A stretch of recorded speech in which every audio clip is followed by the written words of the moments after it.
Terima kasih sudah hadir di sini. Saya akan mulai perkuliahannya tentang taksonomi tumbuhan.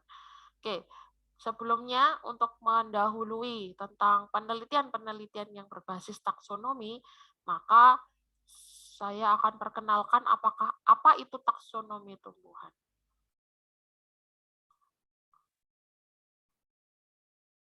Kebanyakan. Nah, taksonomi tumbuhan adalah kebanyakan tingkat unit atau kelompok makhluk hidup yang disusun dimulai pada tingkatan tertinggi dari yang paling atas hingga ke yang rendah. Sorry, bukan ini. Nah ini, taksonomi tumbuhan adalah ilmu yang mempelajari penelusuran, penyimpanan contoh, memberi nama, pemahaman atau identifikasi, pengelompokan atau klasifikasi, serta penamaan tumbuhan secara ilmiah gitu ya. Jadi tidak secara saya nemu itu saya namain nama saya gitu ya. Itu tidak seperti itu. Jadi harus ada diawali dengan penelusuran, identifikasi, klasifikasi, baru ditentukan bahwa tanaman itu memiliki nama gitu ya. Dan ilmu ini merupakan tidak hanya di tumbuhan aja, hewan juga ada. Sering rancu dengan ilmu sistematika tumbuhan. Kalau sistematika tumbuhan itu kita membandingkan dengan nenek moyang. Jadi yang ada sekarang dibandingkan dengan fosil-fosil atau data database yang dahulu kala, yang pernah ada sebelum saat ini ada gitu ya. Tuh, itu terkait dengan taksonomi. Jadi takson itu adalah hierarki penamaan. Jadi pada suatu populasi dia dinamai apa gitu, dan dengan identifikasi, jadi identitas ya, dia berarti memberikan identitas. Oh ternyata yang warnanya hitam itu diberi nama ini gitu ya. Tanaman yang warnanya hitam itu diberi nama misalnya Piper nigrum. Niger itu kan, nigra itu dari bahasa Latin artinya hitam. Jadi kalau populasi orang Nigeria berarti sebagian besar dia berkulit hitam gitu. Kemudian ada proses klasifikasi. Klasifikasi itu berarti dikelaskan. Dia termasuk pada tingkatan apa nih? Pengelompokan pada tingkatan apa gitu. Kalau di dunia ini ada beberapa kingdom ya. Ada berapa kingdom? 5. Ada plantae, animalia, fungi, bakteria, sama archaea. Ada 5 kingdom. Tapi itu tergantung penelitinya. Ada yang 3. Kalau 3 berarti bakteria itu archaea, bakteri itu masuk ke archaea, fungi masuk ke archaea gitu ya. Jadi uniseluler yang di mikroorganisme yang mikroorganisme itu disendirikan. Sedangkan ada kemudian yang lainnya ada animalia dan plantae. Kemudian di bawah kingdom ada filum. Jadi filumnya misalnya kalau kingdomnya planta berarti filumnya misalnya Angiospermae, Gymnospermae gitu ya, tumbuhan terbuka dan tumbuhan tertutup. Nanti misalnya di Angiospermae ada kelas Magnoliophyta, kemudian ada kelas Liliophyta gitu ya. Jadi diakhiri kata pita-pita gitu. Kemudian di bawahnya ada ordo. Ordo misalnya Liliales, Zingiberales, kemudian Poaceae bukan. Aracales, Araka itu palem-paleman. Kemudian apalagi ya, banyak. Kemudian ada family. Family misalnya di dalam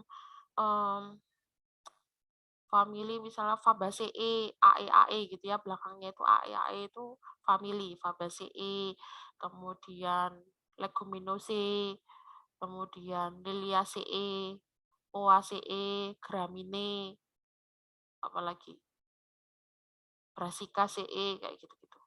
Itu family. Kemudian di bawahnya lagi ada genus, yaitu ini yang menandai bahwa itu termasuk penciri apa gitu. Jadi pada tingkatan genus ini sudah pada karakter yang dimiliki oleh tumbuhan itu. Misalnya Oryza sativa.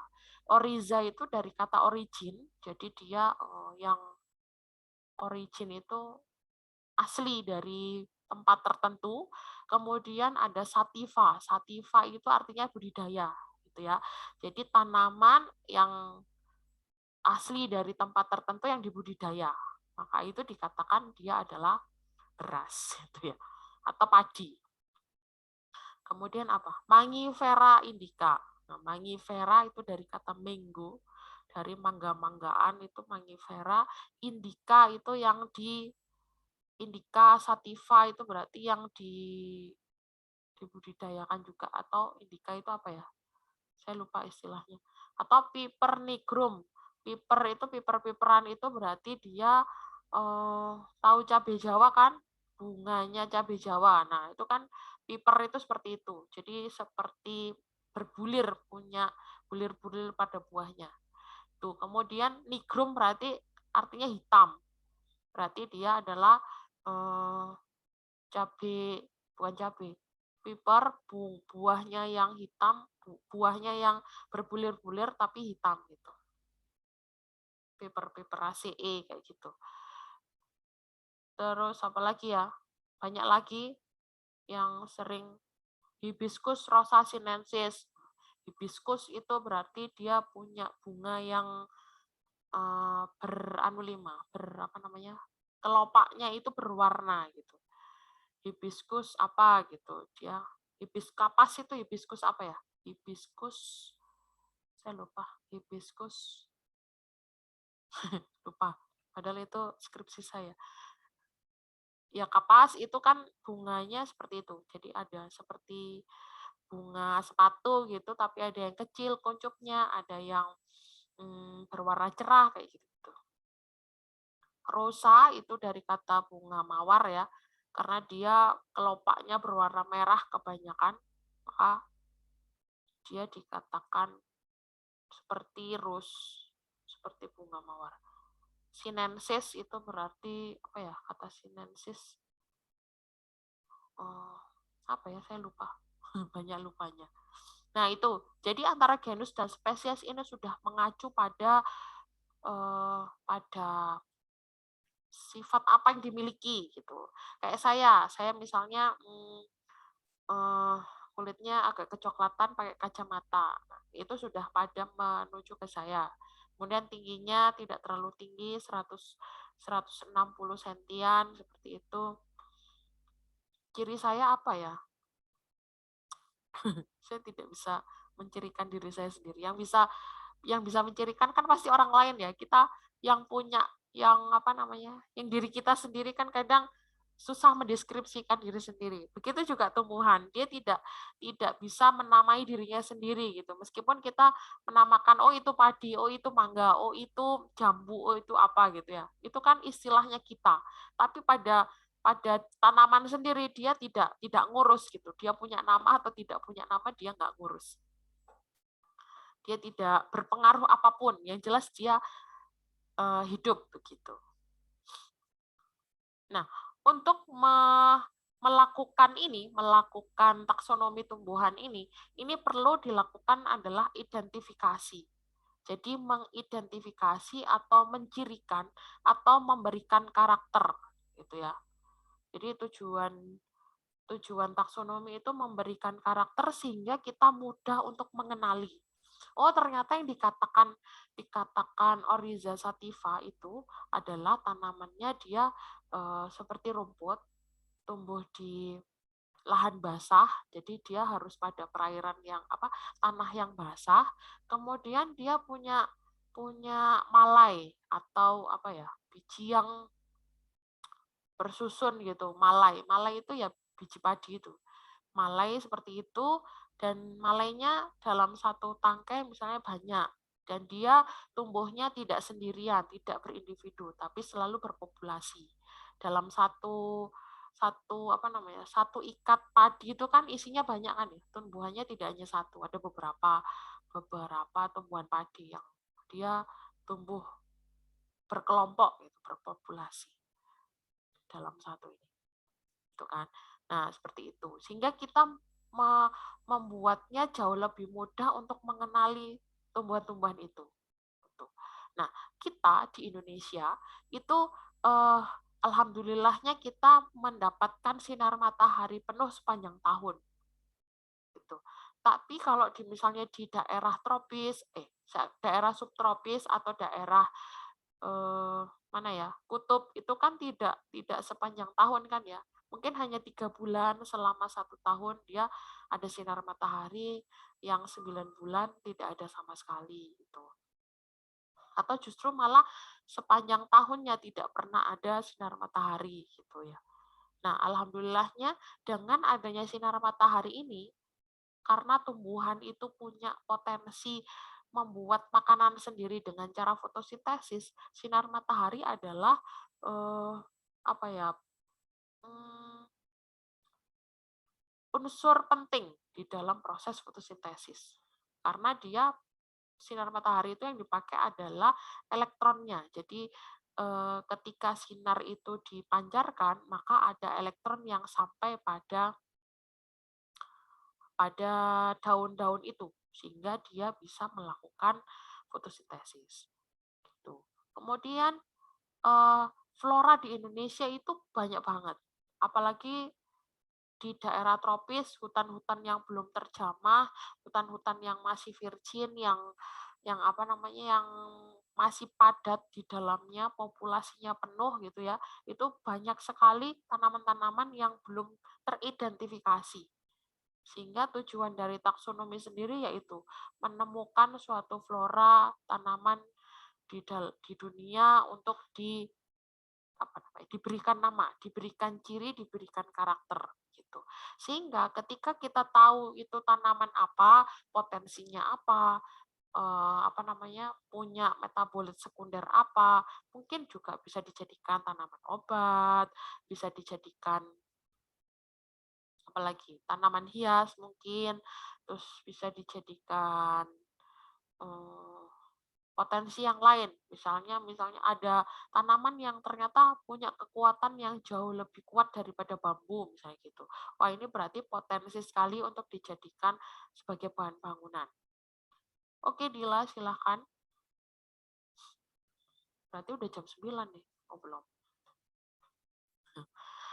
Kemudian memberikan metode identifikasi dan komunikasi yang tepat. Nah, kalau kita sudah menemukan suatu tanaman, maka kita cirikan, kemudian kita identifikasi, oh ini termasuk kelompok tanaman ini, tapi spesiesnya belum ketemu, kayak gitu. Nah, itu bisa dikomunikasikan ke dunia dengan cara publikasi. Itu dipublikasikan. Nah, proses publikasi inilah yang penting dalam proses taksonomi. Kalau zaman dulu tidak ada internet semudah sekarang, mereka bersurat antara satu peneliti dari misalnya dari Eropa ke Australia gitu ya. Mereka bersurat mengumumkan tanaman itu secara bersurat. Gitu. Sampai ada orang luar negeri seperti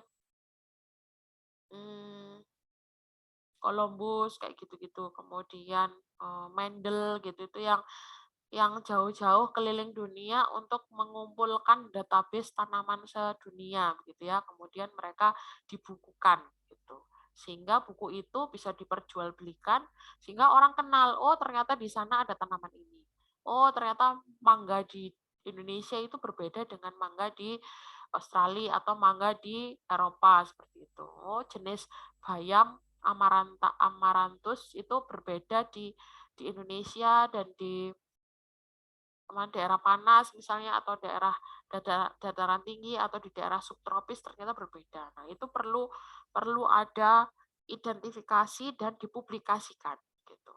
Kemudian hasil sistem klasifikasi terkait dan menyeluruh. Jadi ada keterkaitan satu sama lain. Makanya ada kelompok ada kelompok misalnya famili Fabaceae atau kelompok Leguminosae.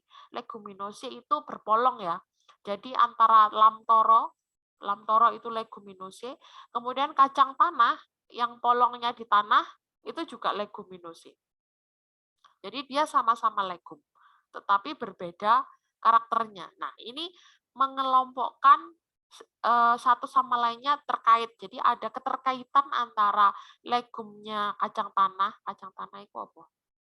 Arakis, arakis Hibukea dengan eh, lamtoro, lamtoro itu apa? Parkia, parkia itu peti. Parkia apa gitu. Lamtoro itu apa ya? Saya lupa. Ini saya taksonom yang sudah lama tidak belajar taksonomi nih. Akhirnya lupa sekali. Dulu itu kalau ketemu tumbuhan itu langsung saya, oh ini namanya ini namanya ini gitu. Kayak kamus taksonomi berjalan. Tetapi sekarang sudah sangat lupa sekali. Kemudian yang keempat, memberikan nama ilmiah yang benar. Dan ini perlu ada, jadi kalau ada kongresnya di Indonesia ada. Saya termasuk anggota Kongres Taksonomi Indonesia. Setiap 2 tahun sekali kita adakan pertemuan untuk membahas potensi-potensi tanaman lokal yang tidak terekspos oleh dunia luar. Jadi ada teman-teman juga yang dari Sumatera. Sumatera itu kan hutannya masih banyak ya, masih lebat. Itu mereka masuk hutan, keluar hutan untuk melakukan apa namanya proses koleksi tanaman-tanaman yang ada di Sumatera. Jadi ada herbarium Sumatera. Nah, kalau di Malang ini ada herbarium Purwodadi itu ya. Itu juga koleksi kita di Malang. Kemudian yang di Bogor ada herbarium Malang Bogoriensis. Kemudian ada yang di Kalimantan, ada yang di Sulawesi. Mereka punya ini sendiri, passionnya sendiri-sendiri berdasarkan potensi yang ada di wilayahnya sendiri-sendiri. Kemarin sempat ada tawaran dari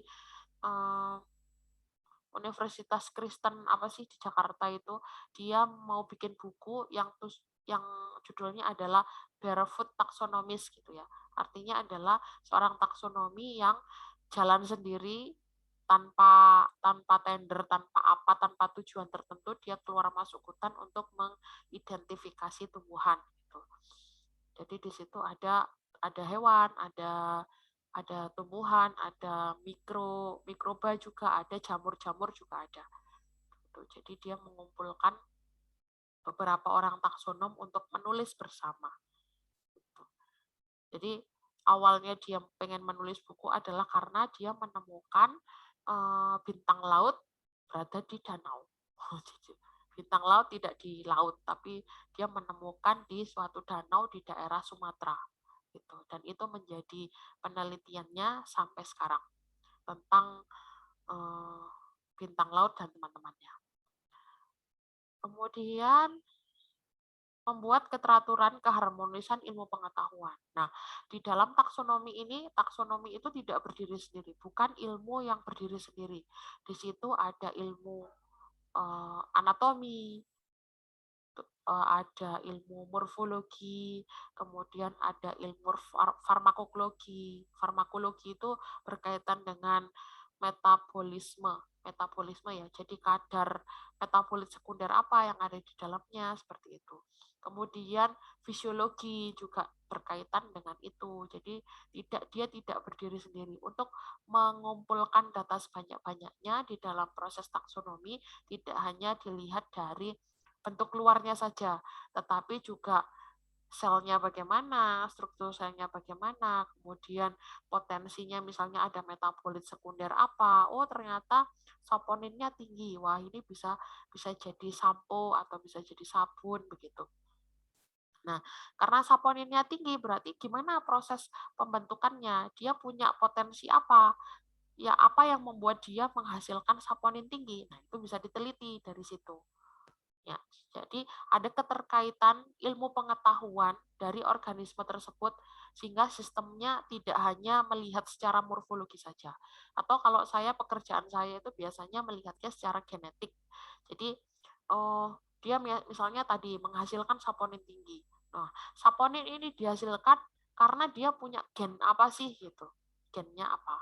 Misalnya gen itu ternyata gennya berada pada kromosom ke-13 gitu ya. Kromosom ke-13. Bisakah kromosom ini dipindahkan ke tanaman lain? Nah, itu rekayasa genetik. Nanti ada mata kuliah rekayasa genetik di semester berapa ya? 5 apa 6 gitu. Yang saya ampu. Gitu. Sekalian promosi, endorse mata kuliah sendiri. Kemarin peminatnya tidak terlalu banyak ya, cuma 3 orang aja, tapi alhamdulillah saya senang semakin sedikit peminatnya itu semakin mudah untuk diatur. Kalau kebanyakan 30 orang gitu, aduh nge-lab-nya gimana gitu ya.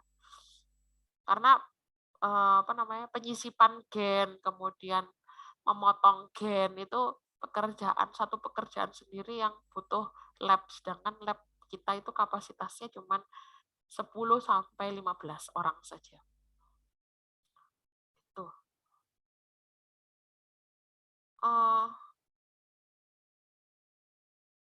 Berikutnya, nah, yang paling pertama, yang paling utama, jadi ada banyak ilmu, tapi yang banyak ilmu yang berkaitan dengan taksonomi tumbuhan. Tetapi di awal, di permulaan dari taksonomi itu adalah membuat kunci determinasi, mendeterminasikan. Determine itu apa sih? Menjelaskan, kunci penjelasan gitu ya. Nah, seperti ini. Ini ada daun. Daunnya misalnya tunggal apa majemuk gitu ya. Daun tunggal itu seperti apa sih? Daunnya sendiri. Saya nggak bawa contoh daunnya. Daunnya itu sendiri satu aja, satu lembaran berdiri sendiri, dia langsung menempel pada tangkai daun gitu atau pada ranting gitu ya. Tetapi daun majemuk dia itu punya banyak anak daun. Contohnya ya lamtoro itu tadi. Daun lamtoro tahu kan ya? Nah, dia itu daun termasuk daun majemuk karena yang menempel langsung pada tangkai daun itu ada ibu tangkai daunnya. Kemudian ada anak tangkai daun yang itu ditumbuhi oleh tempat duduknya anak daun. Ya, daun itu ternyata duduk, tidak berdiri. Duduk di tangkai anak daun. Nah, berarti kalau daunnya lebih dari satu, berarti dia termasuk daun majemuk. Daun majemuk itu juga cirinya banyak. Ada daun majemuk beranak daun, jadi daun majemuk beranak daun tunggal. Daun majemuk beranak daun ganda gitu. Nah, itu bisa lihatnya di mana Bu untuk mendapatkan pedoman seperti itu. Nah, pakainya adalah buku ini, buku Morfologi Tumbuhan karangan dari Gembong Tijo Supomo yang diterbitkan oleh UGM Pers.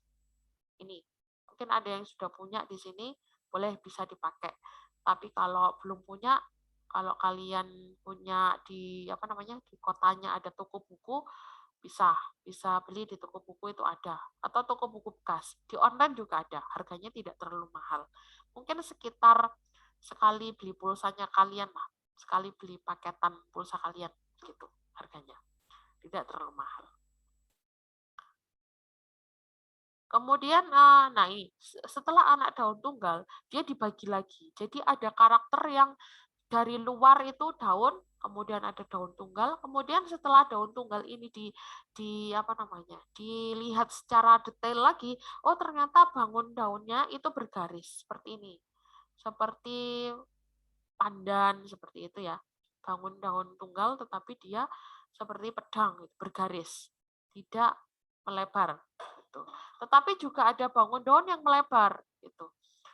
Nah, seperti ini, daun bangun melebar. Ternyata ada kelompok daun bangun melebar dan itu dibagi lagi. Ada yang tepinya bergerigi, ada tepinya bercangap. Ada misalnya ada lagi tepinya bergelombang gitu ya. Ada 3 misalnya gitu. Nah, tapi daun bergerigi, oh ternyata tanaman ini. Jadi kalau dirunut dari atas ada daun, daun tunggal, bangun daun melebar, ternyata tepi daunnya bergerigi. Oh ternyata spesies ini. Gitu. Nah, misalnya yang ini, daun tunggal, bangun daunnya bergaris. Oh ternyata spesies ini. Begitu. Jadi untuk dari kelompok populasi untuk mendeterminasikan atau membuat kunci penjelasan dari kelompok itu untuk membuat takson itu diperlukan hal yang seperti ini. Diperlukan kunci determinasi. Ini cuma 1, 2, 3, 4, 5, 6. 6 daun. Gimana kalau ada 100 tanaman gitu ya, perlu dikelompokkan. Itu jauh lebih tidak mudah lagi membuatnya. Yang paling mudah adalah yang pertama adalah melihat perbedaan di antara kemiripan. Jadi pelajaran di dalam membuat kunci determinasi ini adalah bisa melihat perbedaan di dalam kemiripan. Begitu juga melihat kesamaan di antara semua perbedaan.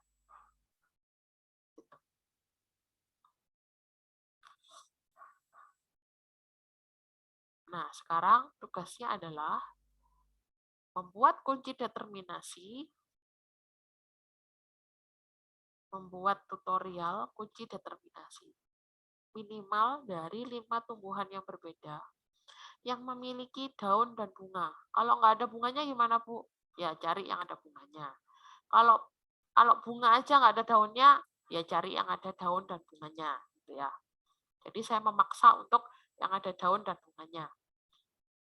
Apakah ini harus dipetik, Bu? Ya gimana ya? Untuk membandingkan itu harus disejajarkan. Kalau misalnya satunya ada di baratnya rumah, yang satunya ada di timurnya rumah. Kalau mau membandingkan gimana? Kalau tidak didekatkan, gitu, disejajarkan, dipertemukan, gitu. Jadi ya harus dipetik. Kemudian menyusun kunci determinasi terbentuk dengan baik. Bisa menggunakan panduan buku morfologi yang tadi. Yang ini.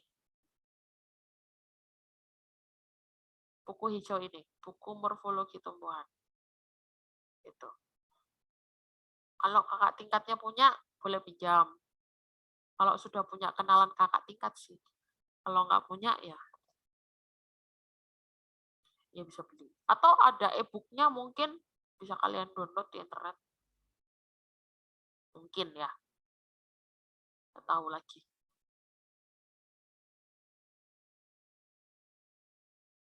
Gitu, kemudian diupload seperti tugas sebelumnya. Gitu ya.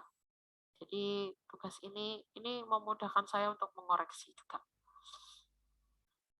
Ada yang ditanyakan sampai sini?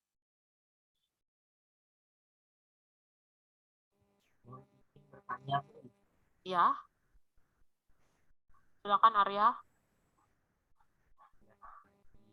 kan mungkin daun atau bunganya sama. Kalau warnanya sudah berbeda meskipun sedikit ataupun ada seperti apa ya, daunnya ada yang mulus, melingkar mulus, ada yang atau bentuknya agak sedikit oval, itu berarti bisa dikatakan beda genus kah atau spesies kah gitu ya Bu ya, kalau mengikut kunci determinasi.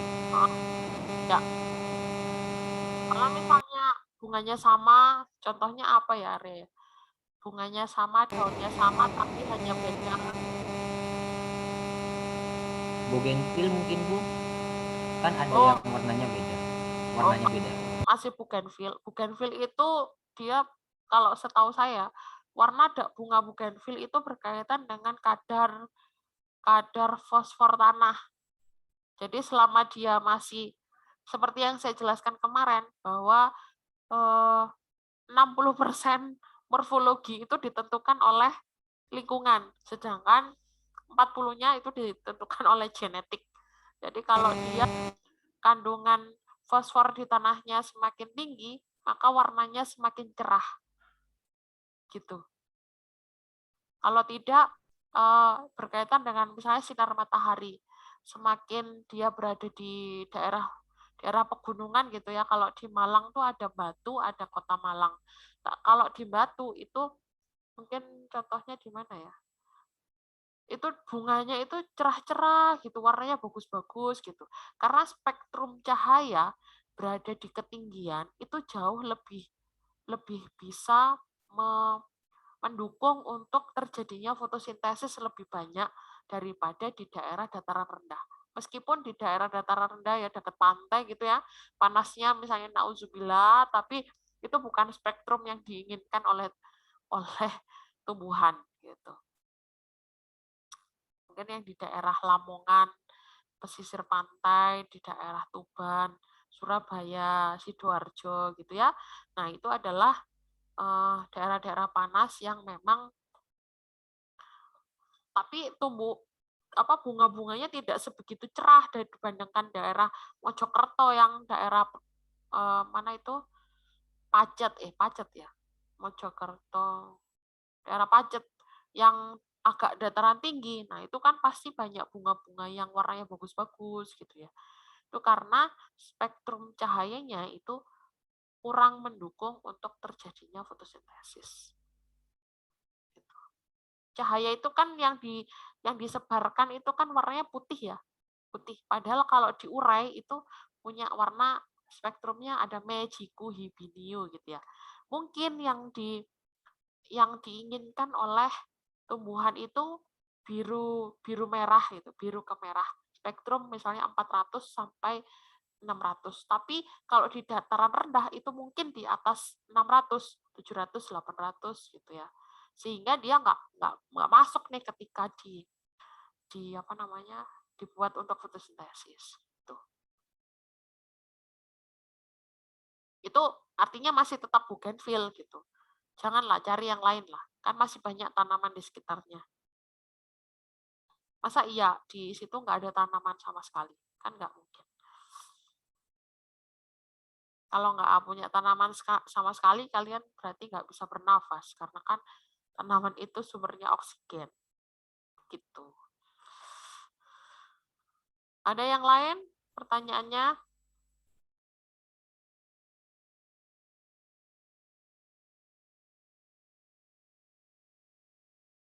Farhad, nggak tanya Farhad? Enggak, Bu, enggak. Jelas ya? Iya, Bu, jelas. Wildan ngantuk, Wil?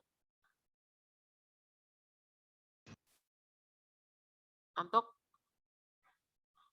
Oh ya, speakermu nggak nyala ya, oke.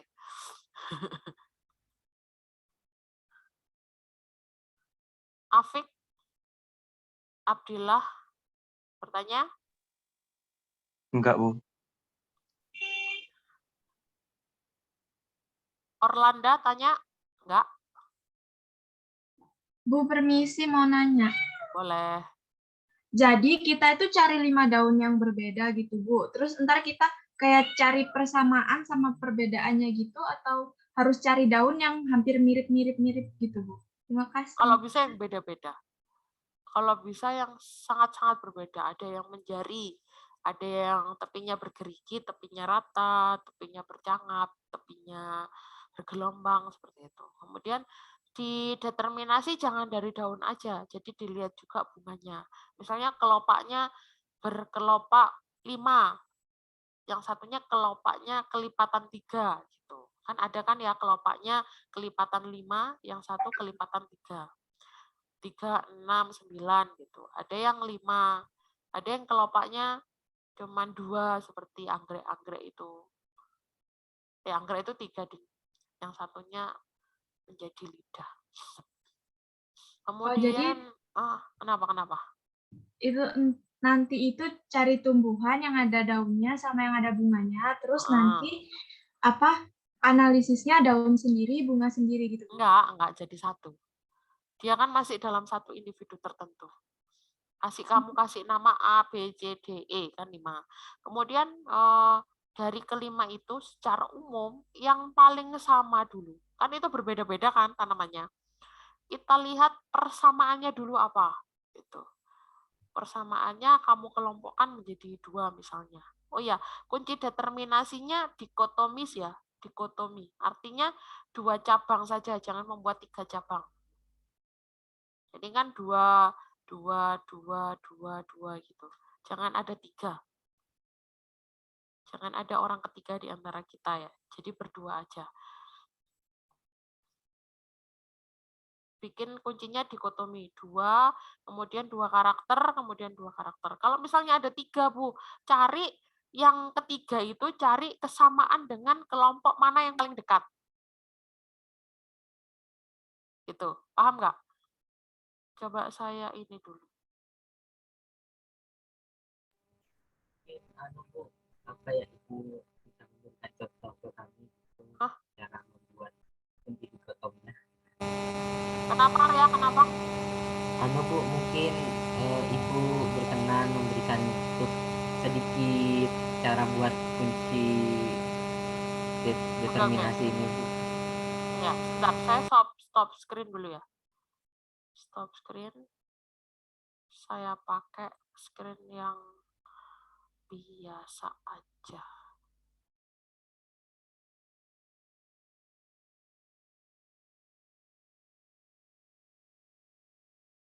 Sebentar.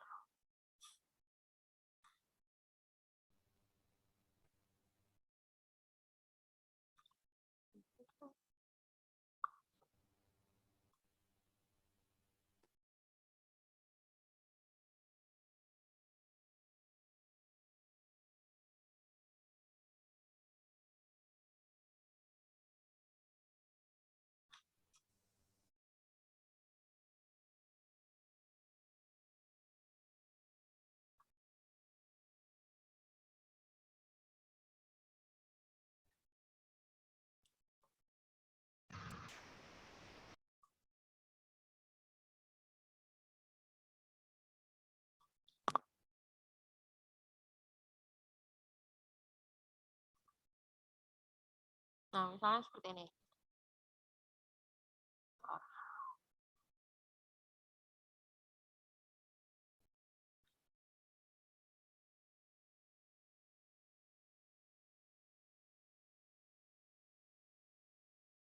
Misalnya ada spesies A,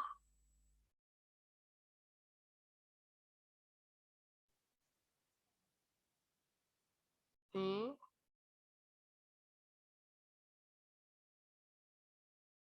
C, D, dan E.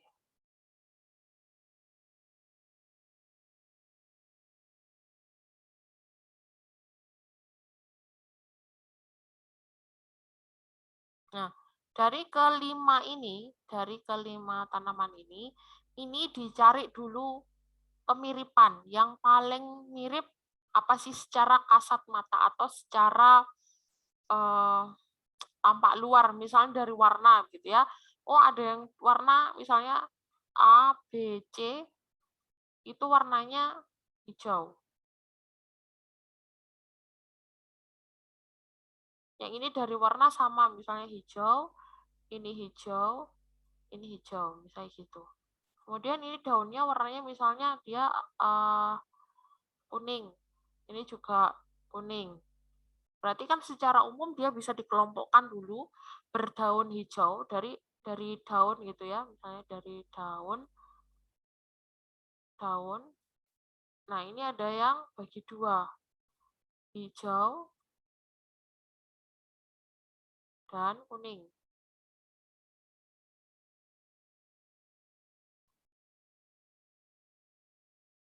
Nah, dari yang hijau ini kan ada 3, ada A, B, D, A, C, D. Nah, dari A, C, D ini dikelompokkan lagi. Jadi yang kelihatan secara umum daunnya ini apa? Oh, yang daun hijau yang ini itu misalnya menjari. Bentuknya seperti daun singkong itu loh, menjari. Nah, yang 2 ini ternyata tidak menjari atau apa namanya? Bertulang daun menjari dan tulang daun menyirip misal gitu. Yang ini menjari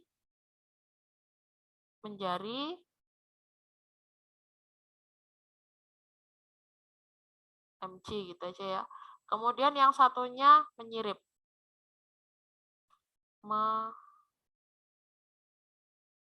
Sirip gitu. Nah, yang menjari ini kan sudah A. Kemudian yang ini kan ada 2.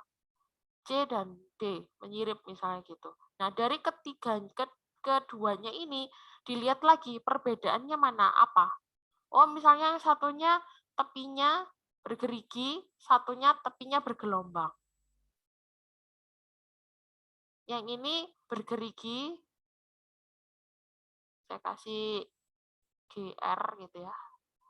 Gerigi, yang satu lagi gelombang. GB misalnya. Saya singkat-singkat aja. Nah, yang bergerigi misalnya C. Nah, yang bergelombang D. Udah selesai kita yang 3 A, C, D. Sedangkan yang warna daun kuning sekarang. Warna daun kuning perbedaannya apa nih dari keduanya? Kalau sudah dilihat kesamaan, sekarang lihat perbedaan. Jadi yang dilihat kesamaan perbedaan, persamaan perbedaan gitu. Oh, yang daunnya kuning ternyata punya total merah yang B, tapi yang ini mulus kuning aja atau totalnya hijau. Apa namanya? Berbercak hijau. Berbercak hijau.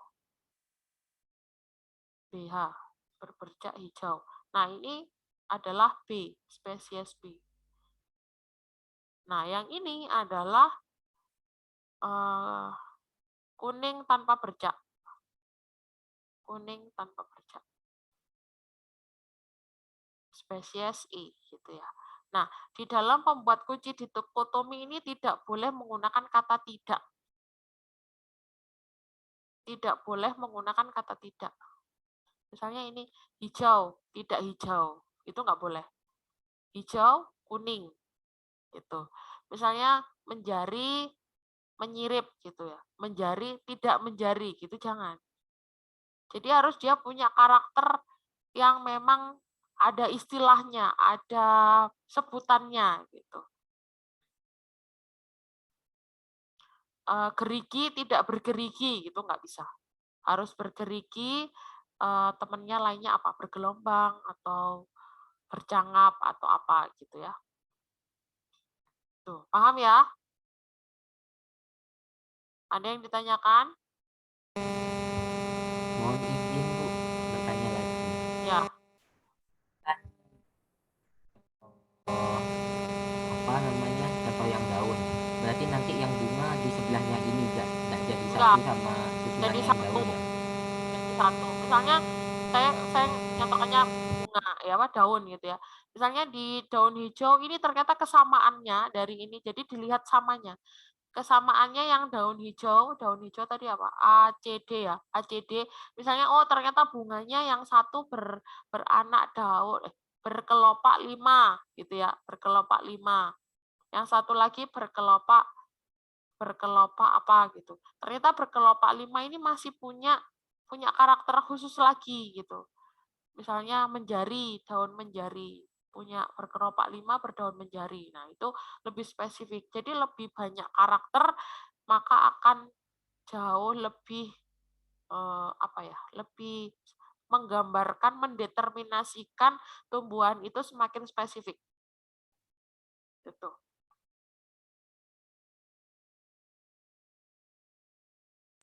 Berarti seperti ini ya Bu, misalkan di kunci dikotomi urutan pertama nomor 1 kan ada 1A, 1B, daun hijau dan daun kuning. Nah, kemudian di bawahnya ini ada 2, poin 2, 2A dan 2B yang di hijau misalkan ya Bu ya. Tumbuhan yang daunnya warna hijau, terus kita masukkan yang kunci dikotomnya bunga. Tumbuhan berdaun hijau berbunga kelopak 1, tumbuhan daun hijau berbunga kelopak 3, misalkan gitu ya Bu ya. Oh, berarti dikombinasikan ya Bu ya, bukan dibuat struktur dikotom yang berbeda. Enggak, dikombinasikan. Semakin banyak organ, maka semakin banyak kunci dikotomi yang bisa kita gunakan. Oke. Misalkan kita kelompokkan dari poin 1 bahas bunga dulu, poin 2-nya daun, enggak apa-apa ya Bu ya? Enggak apa-apa. Jadi secara umum kesamaannya ada di titik mana dulu gitu. Kalau kesamaannya ada di bunga secara dilihat kita pertama, jadi kita jejer ya tanamannya, kita sejajarkan begitu, kita taruh di satu tempat yang sama gitu. Secara umum yang pertama kali memiliki titik kesamaan itu ada di mana? Itu. Kalau samanya misalnya di kelopak bunganya 5 semua. Nah, bikin dulu kelopak bunga 5 di atasnya. Kemudian dari sini misalnya terbagi lagi. Kelopak bunga 5 ini ternyata berpunya benang sari 10. Satunya benang sari cuman 3 gitu ya. Benang sari 3, benang sari 10. Baru gitu yang benang sari 3, ternyata daunnya itu ada yang menjari, ada yang menyirip, boleh gitu. Jadi digabungkan. Boleh, bebas. Oh, ya Bu. Berarti jadi intinya dilihat dari sifat yang paling umum, entah itu daun Betul. dulu atau bunga dulu. Seperti Betul, itu. betul. Oh, baik Bu. Terima kasih Bu Ya, penjelasannya Bu. sama-sama. Jadi determinasi adalah yang paling umum ke khusus, yang paling luar ke dalam. Gitu. Yang paling besar ke yang paling kecil. Jadi hal-hal yang besar-besar dulu, yang nampak besar-besar dulu, itu biasanya kan yang menonjol di mata ya.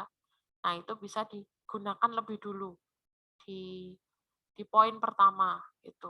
Atau yang nampak mata dulu, yang paling luar biasanya. Yang paling luar dulu yang nampak mata. Baru nanti ke dalam lagi gitu. Kalau perlu membuka mahkotanya, boleh dibuka, boleh dikuliti gitu, dicopot satu-satu. Mungkin bisa sampai perlekatan mahkotanya bersilang, apa sejajar, apa tumpang tindih gitu, itu ada. Jadi di buku ini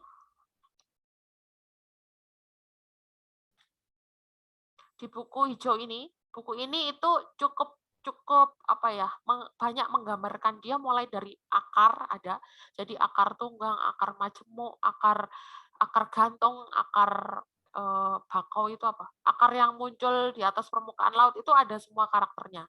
Kemudian ada yang batang, misalnya batang bersigi, batang berongga, batang berapa gitu, itu ada di buku ini. Kemudian daunnya yang misalnya bangun daunnya yang oval, bulat telur, kemudian segitiga, kemudian ada apa lagi ya? Elips, bentuk hati, itu ada. Kemudian tepi daunnya, misalnya di bukunya, buku gembong ini, tepi daunnya bergerigi, bergelombang, bergerigi tidak rata, bercangap, terus apalagi? Banyak lagi. Rata, kemudian ratanya itu misalnya gelombangnya hanya ada di ujung saja, itu ada istilahnya tersendiri. Gitu. Itu ya. Jadi dari umum ke khusus, dari yang paling besar ke kecil, dari yang paling luar ke dalam. Itu cara identifikasi atau cara determinasi.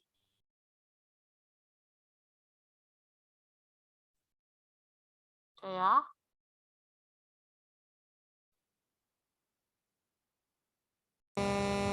Iya Bu. Sudah? Nggak ada lagi yang ditanyakan?